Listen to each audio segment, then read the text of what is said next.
Ini yang sering disebut orang. Mengalah itu jangan dikira lemah. Justru mengalah itu kadang-kadang strategis, visioner. Mungkin kalian ingat quotes yang atas itu. Dari Raden Mas Sosrokartono.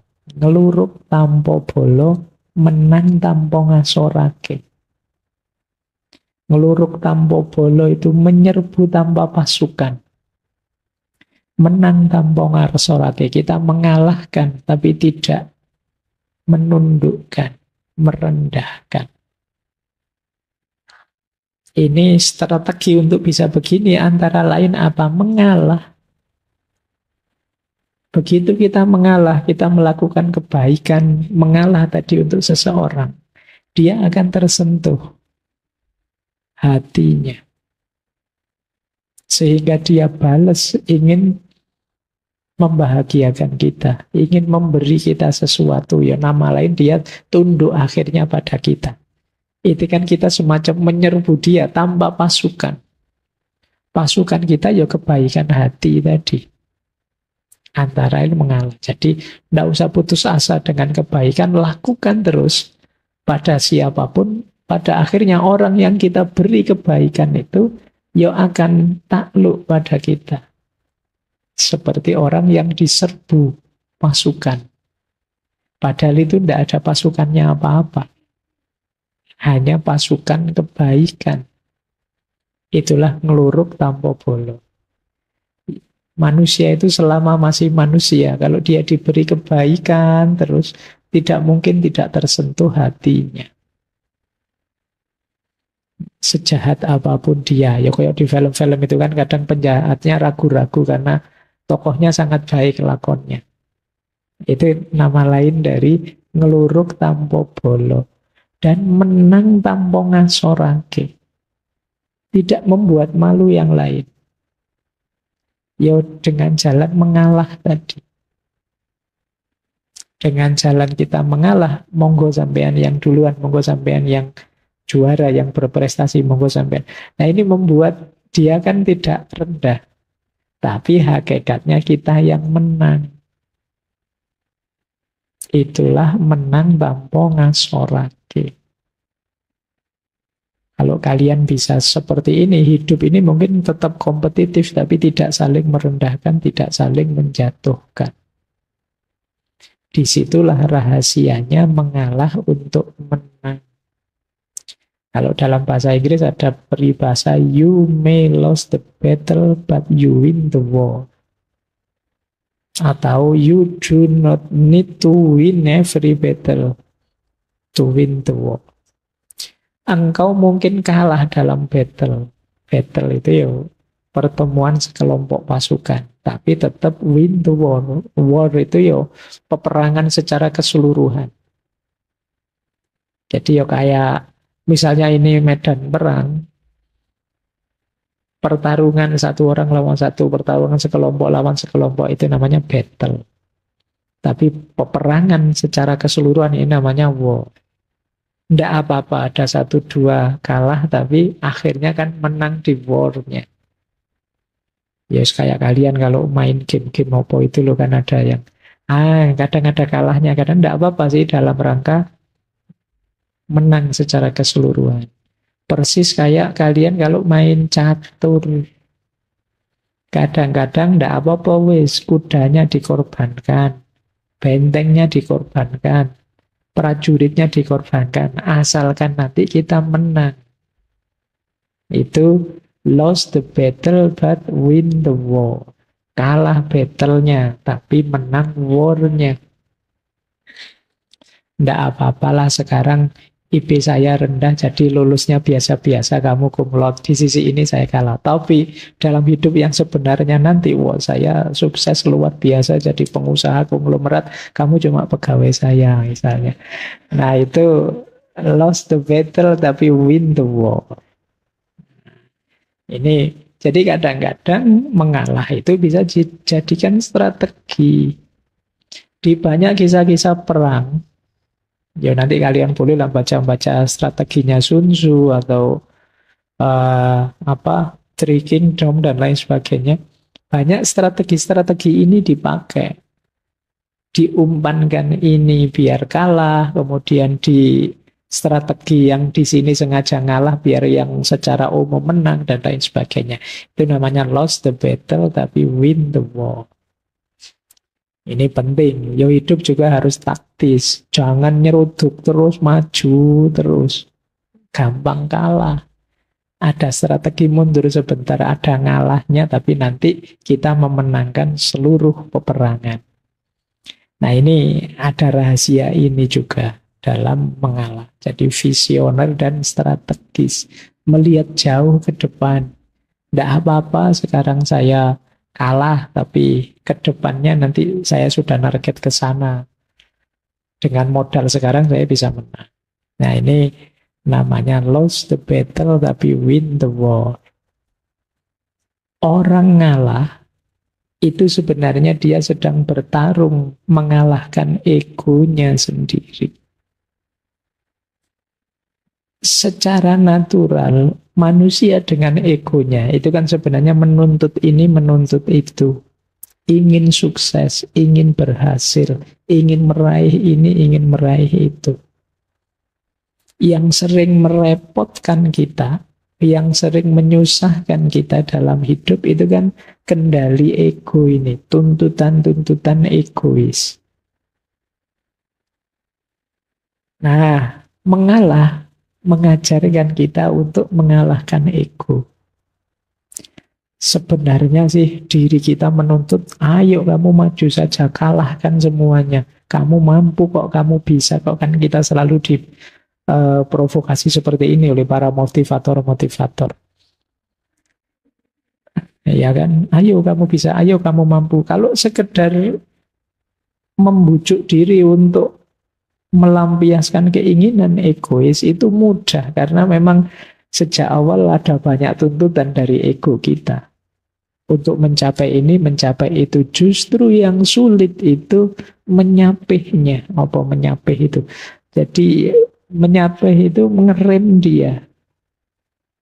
Itu lebih sulit. Nanti kalian rasakan bedanya mengendarai ego dan mengerem ego. Itu akan jauh lebih berat ngerem ego.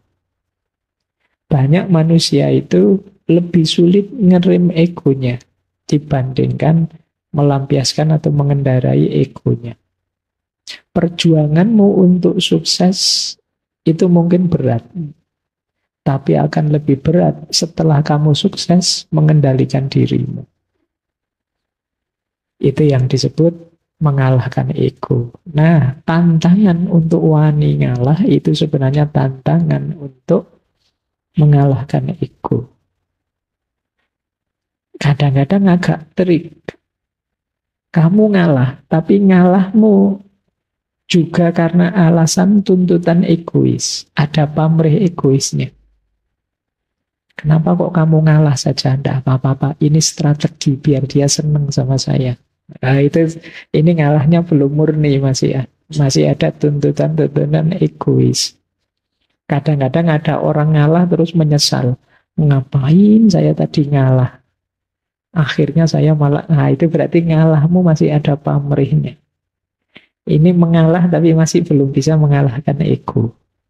Ngalah hanya jadi strategi tertentu untuk memanjakan ego.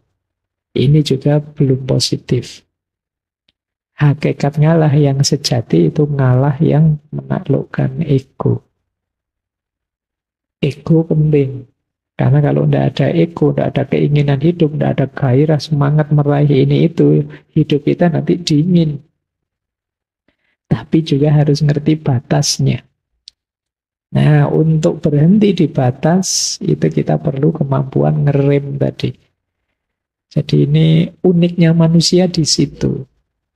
Pak, kok Allah itu ngasih kita juga ego, ngasih kita nafsu segala sih Pak, mau ya dikasih yang baik-baik saja. Karena sebagian besar kenikmatan kita, kesenangan hidup kita ada di situ.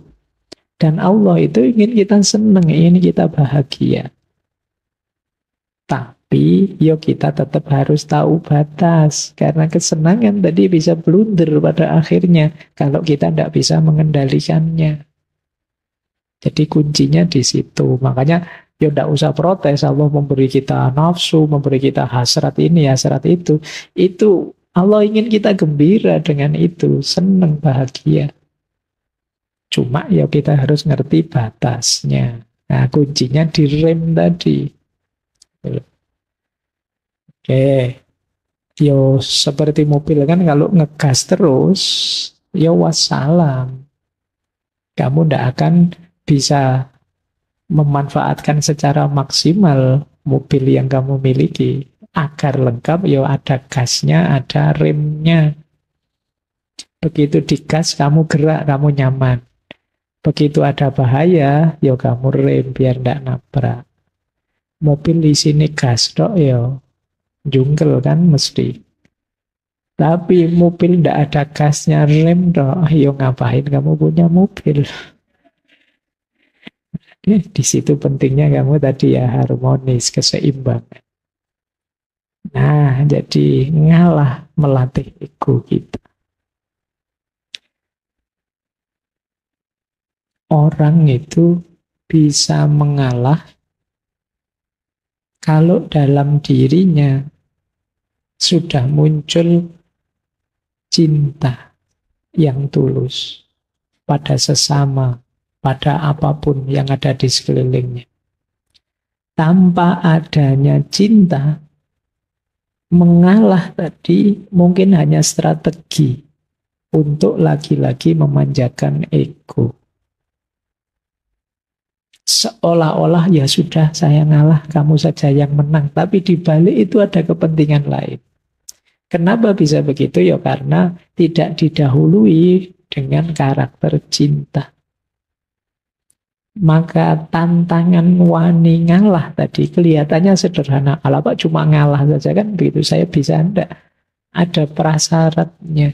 Antara lain apa? Ngalahmu itu harus terbentuk karena ada rasa cinta. Dari cinta itu kan nanti muncul kepedulian, namanya care. Dan ingin memberi yang terbaik pada yang kamu cintai, namanya responsibility. Tanpa adanya cinta mungkin kamu ngalah. Tapi ngalahmu biasanya masih ada pamrihnya. Tidak demi dia tapi demi dirimu. Jadi mengalah itu bisa disebut manifestasi dari cinta yang tulus. Tanpa ada cinta, mengalahmu belum tuntas. Dengan adanya cinta, mengalah itu nanti jadi manifestasi keikhlasanmu, manifestasi pengorbananmu atas nama cinta. Baik, ini tidak perlu saya jelaskan lama-lama ya, kalau tentang cinta kalian sudah tinggi wawasannya. Infonya sudah banyak. Saya lanjutkan. Yang penting yang keempat sudah ya. Jadi ternyata ada hakikat cinta di balik mengalah. Orang yang benar-benar jatuh cinta bisa dilihat hidupnya saling mengalah. Bukan saling egois. Jadi kalau cinta kok masih saling menuntut, masih menuntut untuk dibahagiakan, dipuaskan, dinyamankan, ini masih negosiasi. Masih belum cinta. Aku memberi apa, kamu memberi apa. Tapi kalau sudah cinta yang tulus, isinya tadi saling mengalah. Aku memberi yang terbaik untuk dirimu, kamu memberi yang terbaik untuk diriku. Karena kita sama-sama memberikan yang terbaik, ya kita sama-sama meningkat pesat. Maka orang yang saling mencintai itu kan, kalau ini cintanya tulus, ya kualitas dirinya naik pesat gara-gara cintanya. Yang semula tidak begini sekarang bisa, yang semula biasa-biasa bisa luar biasa ketika orang jatuh cinta.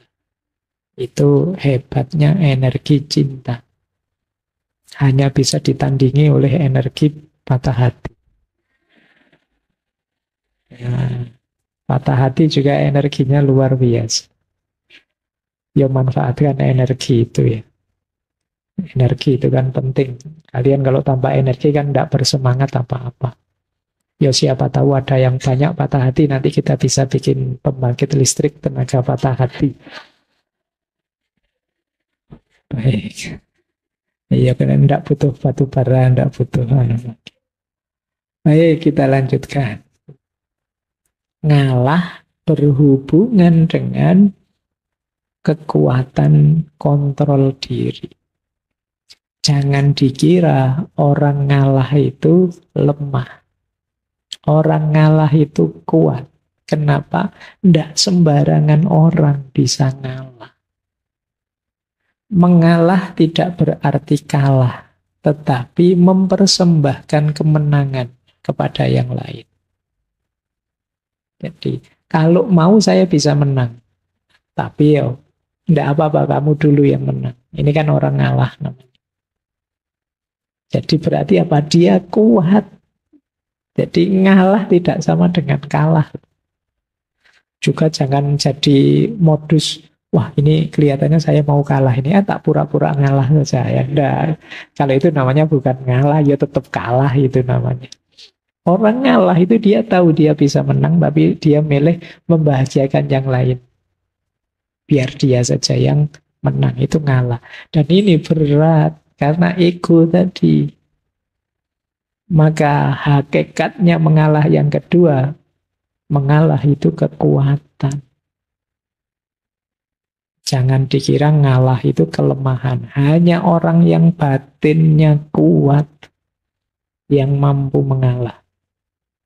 Kita cenderung harus kita yang unggul, karena kita yang lebih benar, kita yang lebih baik. Harus kita yang menang. Jangan sampai mereka yang menang, harus kita. Kan manusia itu cenderung begitu naturalnya.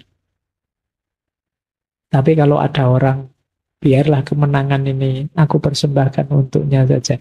Oh ini orang kuat. Dan jangan dibayangkan akan ada di sekitar kita sebentar lagi. Sulit. Cuma boleh kalian pakai, saya bilang tadi ya, sebagai senjata dalam konteks-konteks tertentu hidupmu. Kadang-kadang kamu perlu ngalah. Kalau tidak kamu latih, kamu tidak bisa ngalah. Kalau tidak ada orang yang mau ngalah, hidup ini tidak berputar. Kenapa tidak berputar? Kalau semua orang ingin mengejar kenyamanan, keenakannya sendiri, kacau hidup ini. Misalnya orang tua kok tidak mau ngalah sama anaknya, habis anaknya. Misalnya bapaknya mau kerja, ini kerja saya yang capek lah, kok enak ngalah, mau dikasih ke anak-anak, istri tidak usah lah, tidak ada yang ngalah.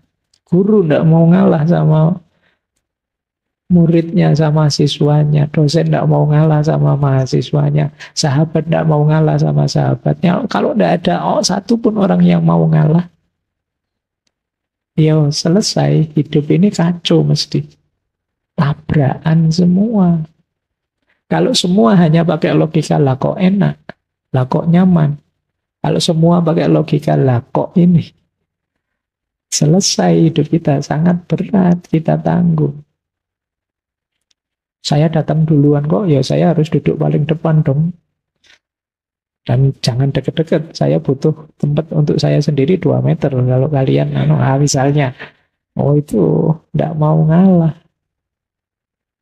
Nah, jadi ayo menguasai diri kita, tunjukkan bahwa kita kuat.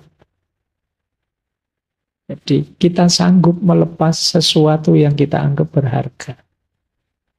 Nah ini, jadi kalau tadi hubungannya dengan mengalahkan ego, yang kedua dengan kekuatan batin. Hanya orang-orang yang batinnya kuat yang bisa mengalah. Kenapa sih orang bisa mengalah? Karena jiwanya adalah jiwa yang luas. Hatinya hati yang pemaaf. Orang yang ngalah itu kan kuncinya 3. Dia mengutamakan yang lain, mendahulukan yang lain, dan memaafkan yang lain. Ini kan seorang pengalah. Nah, berarti apa? Selain penuh cinta, orang yang mengalah itu sebenarnya punya karakter pemaaf. Hatinya luas. Dan memaafkan ini penting. Ada cerita mungkin ya teman-teman, pernah saya singgung beberapa kali kemarin waktu Maulid Nabi.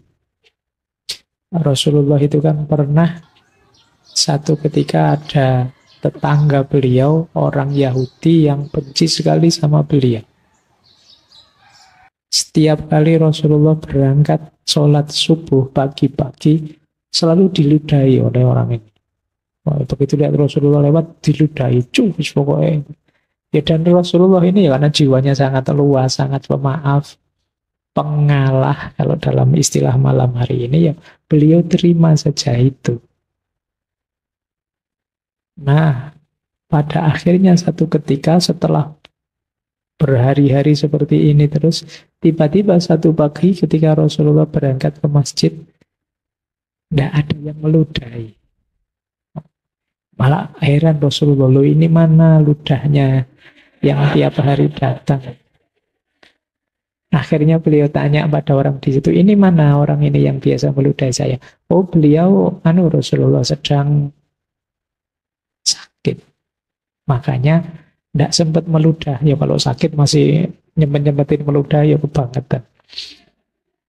Nah, begitu tahu sakit, Rasulullah terus dengan kebesaran hati beliau, sifat pemaaf dan pengalah beliau, ya terus didatangi orang ini. Dan orang ini betapa tersentuh hatinya, karena ternyata engkau yang orang tiap hari aku ludahi adalah orang pertama yang menjengukku waktu sakit. Ini kan luar biasa, jiwa pecinta, jiwa pemaaf, jiwa pengalah. Dengan contoh ini kalian boleh bilang mengalah ternyata memang bukan berarti kalah. Pada akhirnya kan tetap yang menang Rasulullah. Orang ini kan terus jadi masuk Islam. Nah, mungkin saja dengan mengalahmu ada banyak keberhasilan-keberhasilan, kesuksesan, buah dari mengalahmu yang lain. Nah, ini penting. Ya, memaafkan itu kan nilai yang mulia. Di situ saya tulis, memaafkan itu membahagiakan, meskipun berat. Yang pertama apa? Dengan kita memaafkan, itu mengurangi kegelisahan kita, mengurangi kegelapan hati kita. Orang yang tidak memaafkan itu kan orang yang dendam. Orang yang dendam itu ya orang yang gelisah, tidak nyaman. Jadi kalau bisa ya kamu buang saja beban itu. Ngapain diam-diam kamu membebani dirimu dengan dosanya orang lain kalau itu dosa. Jadi kurangi dengan cara memaafkan. Kurangi juga dengan cara mengalah tadi. Ya, dengan kita memaafkan kan nanti mengurangi rasa marah, mencegah perilaku tidak terkontrol. Kadang-kadang kan kita itu karena saya disakiti, saya harus balas menyakiti. Sana juga begitu loh, saya disakiti, balas-balasan tidak ada akhirnya nantinya. Hidup kita dan waktu kita habis sia-sia hanya untuk balas-balasan. Dan jangan lupa memaafkan juga menumbuhkan kebanggaan diri. Bisa memaafkan itu kan bangga kita. Ternyata aku ini lumayan, ya tidak mulia-mulia amat, tapi ya lumayan bisa memaafkan. Itu kan kebanggaan diri sudah. Jadi ya, latihan memaafkan ini bagian dari jiwa pengalah tadi. Lanjut. Mengalah itu bagian dari spiritualisasi kehidupan. Yang duniawi tadi kita ilahikan, kita spiritualkan. Ada yang bilang ngalah itu sebenarnya dari akar kata ngawah. Mengawah, mengilahi. Hal-hal duniawi kita spiritualkan. Mengilahi itu begini loh. Kalau kita punya uang, kita pakai untuk seneng-seneng makan dan lain sebagainya, ya wajar saja itu. Yang duniawi kita pakai untuk dunia. Tapi ketika uang ini kita sedekahkan untuk fakir miskin, anak yatim, dan lain sebagainya, berarti uang ini kita spiritualkan. Kita ilahikan. Nah, mengalah juga punya logika seperti itu. Biarlah aku membahagiakanmu, biarlah aku berikan ini untukmu, itu kan ngalah. Tapi dengan ini, yang aku berikan tadi, kalau aku nikmati sendiri, ya itu nilainya biasa saja. Tapi begitu aku berikan padamu, nilainya jauh berbeda. Sekarang dia bersifat spiritual. Sama-sama uangnya dibuat main dengan dibuat sedekah, itu kan beda. Ketika dibuat sedekah, uang ini jadi spiritual. Kemenangan kita juga begitu. Kepemilikan duniawi kita juga begitu. Nah, cara menspiritualkan antara lain dengan cara mengalah. Jadi, menspiritualkan peristiwa sebagai sarana menuju Allah. Tidak lagi fokus pada keuntungan atau kemanfaatan duniawi. Inilah hakikatnya mengalah. Orang yang mengalah itu kemungkinan adalah orang yang sudah tidak tergoda lagi, tidak terikat lagi oleh hal-hal duniawi.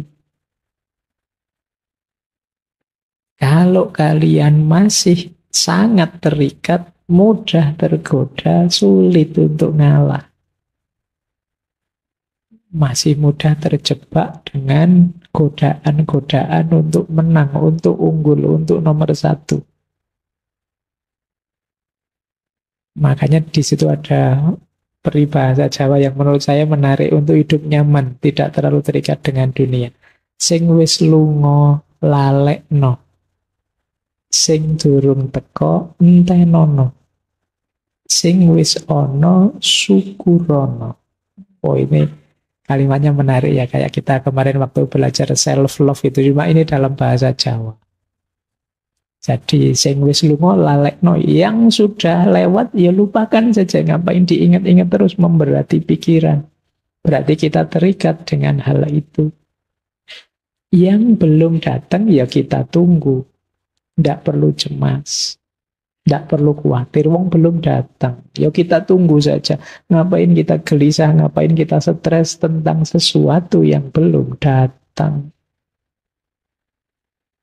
Pak, nanti jodoh saya cocok enggak Pak ya? Jangan saya itu orangnya begini ya Pak. Jodoh saya kayak gimana? Bilang, ngapain kamu sibuk mikir jodoh? Wong masih nanti. Nanti ya dipikir nanti. Wah, nanti pasangan saya kayak gimana ya Pak? Lah, dipikir lagi. Sudah dibilangin jangan dipikir. Wong itu masih nanti. Yang belum datang ya ditunggu. Kalau sudah datang baru kita baca, kita sesuaikan, kita beradaptasi dan lain sebagainya. Wong belum ada sosoknya, kamu sudah, saya latihan beradaptasi Pak. Beradaptasi buat apa? Wong masih belum jelas. Ya ditunggu saja. Tidak perlu putus asa, tidak perlu stres. Nah, yang sudah ada, ayo disyukuri. Apapun itu yang kita miliki sekarang. Nah, nanti yang sudah ada akan jadi masa lalu, ya sudah kita lupakan. Yang sekarang kita syukuri pada akhirnya akan lewat. Yang kita tunggu akan datang jadi masa sekarang. Nah, yang akan datang akan ada lagi. Lo ini lo hidup, bagian dari cokro manggilingan kalau dalam bahasa Jawa. Kita nikmati saja, tanpa perlu terikat, tanpa harus baper. Jadi biarkan berjalan sesuai sunatullahnya. Nah, ini ketidakterikatan duniawi. Orang yang sulit sekali mengalah itu biasanya punya banyak keterikatan. Iya sih Pak, mau saya kasih ke temen ini, tapi jangan-jangan nanti saya butuh, saya perlu. Saya kan juga harus punya prestasi juga Pak. Saya kan juga harus perlu ini, perlu itu. Jangankan yang prestasi, kadang barang apa-apa saja kan ya kamu sudah saatnya dibuang, enggak kamu buang-buang. Jadi akhirnya kamar kos-kosanmu itu sekedar sendok saja dari warung. Eman-eman loh Pak, ini siapa tahu nanti foto. Ada yang begitu ya. Wah, itu kadang-kadang. Jadi kamar kita isinya ndak karu-karuan wis. Nah, terlalu banyak terikat. Yo kamu pakai siapa tahu kan siapa tahu nanti butuh Pak. Siapa tahu ada dan sampai tahunan sampai kamu boyong ke kampung juga masih ndak kepake. Nah, nanti perlu belajar lagi logika minimalisme dulu ya. Bagaimana hidup itu jangan terlalu diberati oleh kepemilikan. Yuk, jangan terlalu terikat. Iya, kita memang butuh hal-hal duniawi. Kita perlu ini, perlu itu, tapi jangan terikat. Terikat itu namanya harga mati. Sudah, enggak, kalau enggak ini enggak aku bisa, Pak. Saya harus punya ini, saya harus punya itu. Itu namanya terikat. Oh, kalau enggak ada ini, saya masih ada ini kok, Pak. Kalau enggak ada itu, saya masih bisa ini. Itu namanya enggak terikat. Waduh, listriknya mati. Anda apa-apa, masih banyak bisa melakukan hal lain tanpa listrik. Sinyalnya kok seret Anda apa-apa, ya berarti tidak usah pegang HP yang perlu sinyal. Game yang tidak pakai anu. Nah, ada banyak alternatif kok. Tidak usah takut. Tapi kalau kamu terikat di satu atau dua hal, ya nanti akibatnya tadi, egomu semakin besar. Jadinya kamu sulit ngalah. Ya,